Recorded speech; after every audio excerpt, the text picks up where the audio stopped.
ሰላምታችን በያላችሁበት ድረስ የተከበራችሁ ተመልካቾቻችን እንደምን አላችሁ? ከአማራ ሚዲያ ኮርፖሬሽን ደሴ ስቱዲዮ ለሰዓቱ የተዘጋጁ ዜናዎችን ይዘን ቀርበናል።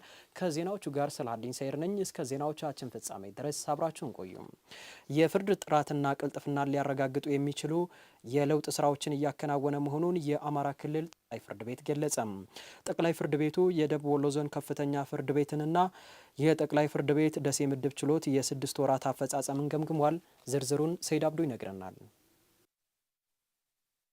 የአማራ ክልል ጠቅላይ ፍርድ ቤት ዜጎች ፍትሐዊ የፍርድ ውሳኔ እንዲያገኙ እንዲሁም ወጪና እንግልትን በቀነሰ ሁኔታ አገልግሎት እንዲያገኙ የሚያስችሉ አሰራሮችን እየተገበረ ይገኛል። የደቡብ ወሎ ዞን ከፍተኛ ፍርድ ቤትና የጠቅላይ ፍርድ ቤት ደሴ ምድብ ችሎት የ6 ወር ዕቅድ አፈጻጸም ግምገማ በደሴ ከተማ ተካሂዷል። የመድረኩ ተሳታፊዎች ፍርድ ቤቱ የዳኝነት ነጻነት እንዲረጋገጥና ተገልጋዮች የተቀላጠፈ የዳኝነት አገልግሎት እንዲያገኙ የሚያስችሉ ስራዎችን እያከናወነ መሆኑን ገልጸዋል። ውሳኔዎቻችን ጥራት እንዲኖራቸው እየተሰራ ነው። ዳኞች እርስ በርስ የመማማር ጠቅላይ ፍርድ ቤቱ ባወረደው ባስተላለፈው መመሪያ መሰረት በ15 ቀንና በወር እርስ በርሳችን በተመረጡ የፍትሐ ብሔርና የወንጀል ክፍተት ባለባቸው ጉዳዮች ላይ ውይይት ተጀምሯል። ይሄ ውይይት ተጠናክሮ ይቀጥላል ብለን እናምናለን።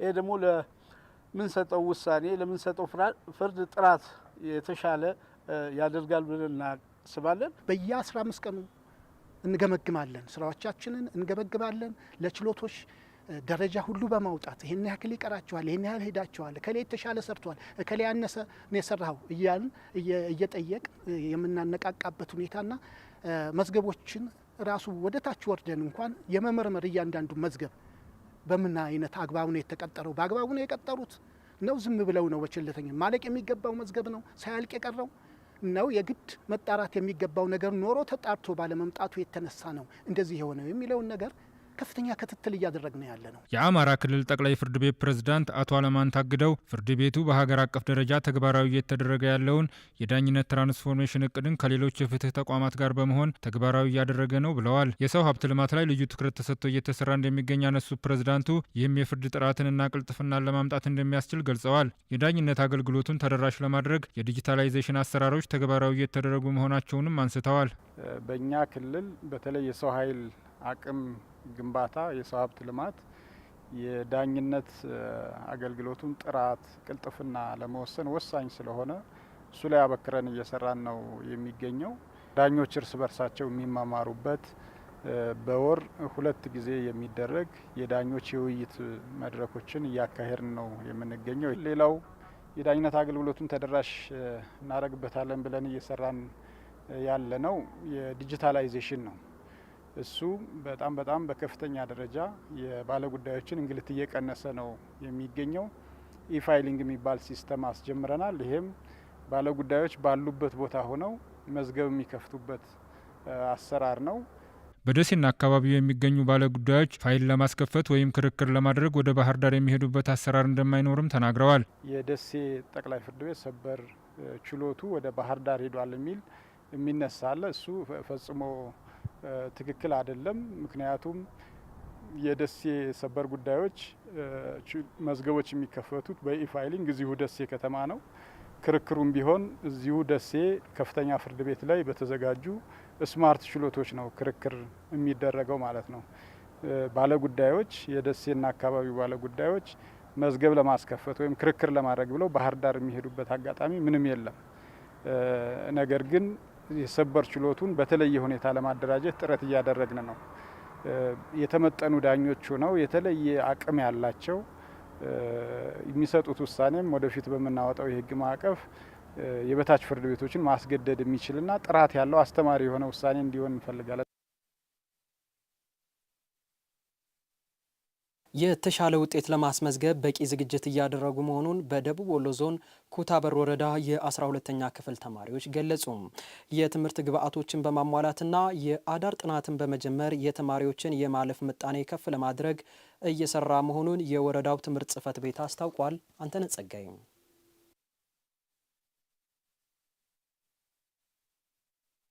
የ12ኛ ክፍል ብሔራዊ ፈተና ውጤትን ለማሻሻል የበርካታ አካላትን የተቀናጀ ርብርብና አቅዶ መስራትን ይጠይቃል። ተማሪዎች የውጤቱ ባለቤት እንደመሆናቸው መጠን ዋናውን ድርሻ ይወስዳሉ። ጥሩ ውጤት አስመዝግበው ወደ ከፍተኛ የትምህርት ተቋማት ለመግባት በርካታ የቅድመ ዝግጅት ስራዎችን አቅደው እየሰሩ እንደሚገኙ በኩታበር ወረዳ የመሆነኛ አምባ ሁለተኛ ደረጃ ትምህርት ቤት የ12ኛ ክፍል ተማሪዎች ተናግረዋል። መምህራኖችም ያለፉት የ12ኛ ክፍል ፈተናዎችን እየሰሩልን እርስ በርሳችን የተጋገዘን አንድ ለአምስትም እየተደራጀ እንደዚህ ስራዎችን እየሰራን እያጠናንም ነው። ሀሪፍ ውጤት አምጪ ትምህርት ቤቴንም ቤተሰቦቼንም እንደ ሀገር ደግሞ ሀገሬንም ለማስጠራት ነው እየተንቀሳቀስኩ ያሉት። ከተለያዩ ተማሪዎች ጋር እየመጣን በላይብረሪ ጥያቄዎችን እንሰራለን። ከዛም ካለፈ መምህሮችን በተለያዩ ዲፓርትመንት ያሉት ከኛ መምህራች ያለፉት እነሱን እየጠየቅን እንረዳለን። ያለኝን ጊዜ ከፋፍዬ ቤተሰቦችን ማገዝበትን ማጠናበትንም ሆነ የተለያዩ መዝናኛዎችንም ራሴን ማዝናናበትን ሁኔታ ሰዓቶችን ከፋፍዬ እየተጠቀምኩ ነው። ምን የሆኑ ትምህርቶችን እነሱ ላይ ፎከስ አድርገን የቱቶሪያል ትምህርቶችን እንዲሁም በራሴ ዝግጅት እያደረኩ እገኛለሁ። ትምህርቶችን ከበር በማድረግ ጥያቄ በመስራት የተለያዩ ቪዲዮ ለርኒንጎችን በመከታተል ሊሆን ይችላል ዝግጅት እያደረኩ እገኛለሁ። የተማሪዎችን ውጤት የሚያሻሽሉ በርካታ ተግባራት እየተከናወኑ እንደሚገኙ የገለጹት በትምህርት ቤቱ የባዮሎጂ መምህርት አይናለም ህላዬ ተማሪዎች የስነ ልቦና ድጋፍ እንዲያገኙ እየተሰራ ነው ብለዋል። ከትምህርት ሰዓት በተጨማሪ እስከ 1 ሰዓት ቅዳሜና እሁድ የሚጠቀሙበትን ኢለርኒንግ ላይብረሪም አለ። የተለያዩ መጽሐፍቶችን እንደገና በቴሌግራም የተለያዩ ጥያቄዎች እነዚህ የማትሪክ የሚመጡ ጥያቄዎችን በቴሌግራም ላይ በመላላክ እርስ በርሳቸውም እንዲያጠኑ እንደገና እኛም የተለያዩ ጥያቄዎችን እያደረግን እያስተማርናቸው ነው። ወደፊትም ያው ጊዜው ገና ስለሆነ እቅዶችን እያቀድን ከመምህራኖች ከትምህርት ቤት አስተዳደሮች ጋር እቅዶችን እያቀድን የተሻለ ውጤት ተማሪዎቻችን እንዲያመጡ እያደረግን ያለ ነው። መምህራን በስራ ላይ ስልጠና ራሳቸውን እንዲያሻሽሉ በማስቻል ጥራቱን የጠበቀ ትምህርት እንዲሰጡ እየተደረገ ስለመሆኑ ያነሱት ደግሞ የትምህርት ቤቱ ርዕሰ መምህር ኡመር ሰይድ ናቸው።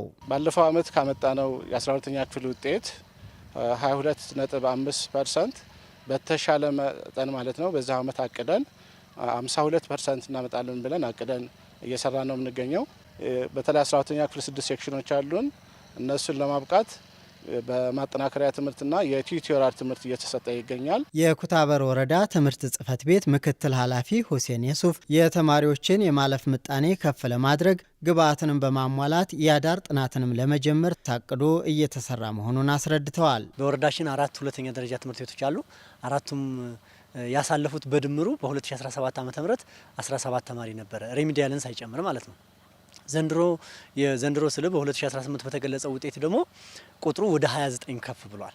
የተወሰነ 3.5% ነበርን በ2017 ዘንድሮ ላይ ወደ 5% ከፍ ያለበት ሁኔታ ነው ያለው። ኩታበር ከየት ወዴት የሚለውን የ12ኛ ክፍል ውጤት ገምግመናል። ከባለ ሀብት ከአጋር ድርጅቶች ከወላጆች ሀብት በማሰባሰብ ለሚያስተምሩ መምህራን የተወሰነ የሳሙና በመቻል የተመረጡ መምህራን ትምህርት እንዲሰጡ በማድረግ የአዳር ጥናትም እንዲጀመር የማድረግ ሁኔታን አቅደን እየሰራን ያለ ነው። የኢትዮጵያ ንግድ ባንክ የአርሶ አደሮችን ምርታማነት ለማሳደግና ግብርናን ለማዘመን የሚያግዝ የብድር አቅርቦት ማመቻቸቱን አስታወቀም።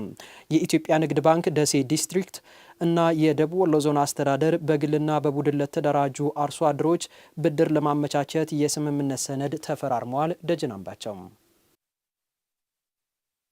የኢትዮጵያ ንግድ ባንክ ደሴ ዲስትሪክትና የደቡብ ወሎ ዞን አስተዳደር በግልና በቡድን ለተደራጁ አርሶ አደሮች የግብርና ምርታማነትን ለማሳደግ የሚረዱ ብድር ለማቅረብ የሚያስችል ስምምነት ተፈራርመዋል። በኢትዮጵያ ንግድ ባንክ ደሴ ዲስትሪክት ሪቴል ባንኪንግ ስራ አስኪያጅ መብራቱ ሞላ ግብርናን ለማዘመንና ምርታማነትን ለማሳደግ በሰብል ልማት፣ በወተት፣ በፍራፍሬና የግብርና ማሽነሪን ጨምሮ በ6 ምርቶች ላይ ባንኩ ለአርሶ አደሮች ብድር ለመስጠት ተዘጋጅቷል ብለዋል። በተለይ ትንንሽ መሬት ያላቸው ማህበረሰብ ክፍሎች በራሳቸው ይበደራሉ። እንዲሁም በጋራ ወይም በቡድን በመሆን በመደራጀት ሊበደሩ የሚችሉ ናቸው።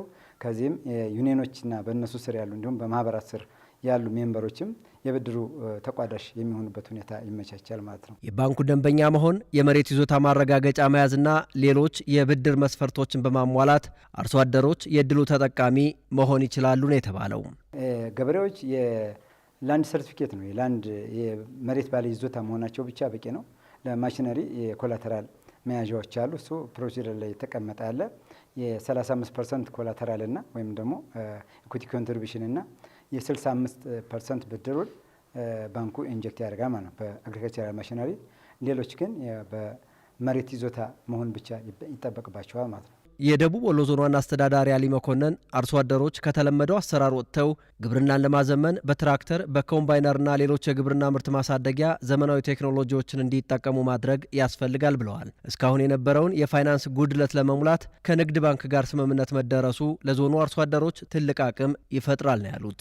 የግብርና ምርት መጨመሪያ ቴክኖሎጂዎች በተለይ ደግሞ ትራክተርና ኮምባይነር ላይ ልዩ ርብርብ እናርግ ብለን ይዘን ለመስራት እየሞከርን ያለ ነው። ይህን ቴክኖሎጂ ለማቅረብ ያስፈልግ የነበረው አንዱ ጉዳይ ማሽን ነው። ትራክተር ማቅረብ፣ ኮምባይነር ማቅረብ ነው። ትራክተርና ኮምባይነር ለማቅረብ ደግሞ አርሶ አደራችን በራሱ የሚያደርገው ነገር ይኖራል፣ የሚቆጥበው ቁጠባ ይኖራል፣ ተደራጅቶም በተናጠልም። በወሳኝነት ግን ይሄ የገጠር ሽግግሩን እውን ለማድረግ ይሄንንም ማሽነሪ ለማቅረብ ብድር ያስፈልግ ነበረ። የእንስሳት ሀብትን ለማዘመን ዝርያ ለማሻሻል ለእንስሳት ጤናና መኖ አቅርቦት በአትክልትና ፍራፍሬ ልማት ላይ የሚስተዋለውን የፋይናንስ አቅርቦት ለመቅረፍ የብድር ስምምነቱ ፋይዳው የጎላ ስለመሆኑም አንስተዋል። እንስሳት ዝርያ ማሻሻል ላይ በስፋት መስራት መቻል ይኖርብናል። ሁለተኛ ጤና ላይ መስራት ይኖርብናል። በሶስተኛ መኖ ላይ መስራት ይኖርብናል። ስለዚህ በዚህ ዘርፍም ብድር እየተመቻቸ ነው ማለት ነው። ወጣቶችም ይሁኑ የተደራጁ አርሶ አደሮች ብድር አግኝተው በዚህ ዘርፍ ላይ ጥራቱን የጠበቀ ምርት እና ዘመናዊ እንስሳት እርባታ ስራን እንዲያከናውኑ የሚያስችል ተጨማሪ ግብአት የብድር ግብአት እያገኙ ያሉበት ሁኔታ ነው ያለው። በሌላ በኩል በፍራፍሬ ልማትም እንደዚሁ ዞናችን በጣም ፖቴንሻል ነው። ይህም ፍራፍሬ በስፋት ለማልማት እና ክላስተር በሆነ መንገድ ለማልማት የሚያስችል የብድር አገልግሎት አርሶ አደሮቹ የሚጎላቸውን ነገር ለመሙላት የሚያስችል የብድር አገልግሎት የሚያገኙበትም የብድር ስምምነት ነው። በአተገባበር ሂደት ውስጥ የሚያጋጥሙ ክፍተቶችን እየፈቱ ለመሄድ ሁሉም ተቋማት ኃላፊነታቸውን መወጣት እንዳለባቸውም አሳስበዋል። የተከበራችሁ ተመልካቾቻችን ከአማራ ሚዲያ ኮርፖሬሽን ደሴ ስቱዲዮ ለሰዓቱ የተዘጋጁ ዜናዎችን ወደ እናንተ አድረስን። ከዜናዎቹ ጋር ሰላሀዲን ሰይድ ነኝ። በያላችሁበት መልካም ጊዜ